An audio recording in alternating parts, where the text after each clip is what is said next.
Welcome to Rajini's kitchen.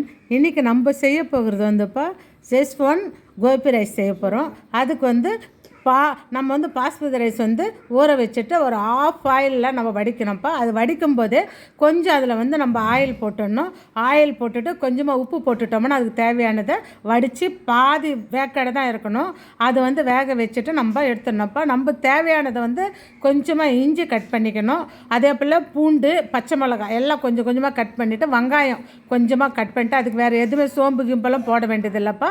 அதை cut பண்ணிவிட்டு நம்ம நல்லா வெங்காயம் எல்லாம் வதக்கிக்கிட்டு நம்ம பீன்ஸு, கேரட்டு, அப்புறம் கோஸுப்பா, அப்புறம் குடமிளகா எல்லாத்தையும் நைஸாக கட் பண்ணிவிட்டு எல்லாம் நீட்டாக கட் பண்ணுங்க. பார்க்குறதுக்கு ரொம்ப லுக்காக இருக்கும், அழகாகவும் இருக்கும். அப்படியே நல்லா எல்லாத்தையும் நம்ம ஆனால் ஒன்றும் பாதியமாக தான், பாதி வேக்காடு தான் இருக்கணும், ஃபுல் வேக்காடு இருக்கக்கூடாது. அப்படியே பாதி வேக்காட்லேயே நம்ம இது கொஞ்சோண்டு என்ன பண்ணணும்னா நம்ம சால்ட்டு போட்டுடலாம். இதுக்கு தேவையான சால்ட்டு போட்டுடலாம்ப்பா. அதே போல் நம்ம சாஸ் போடலாம்ப்பா.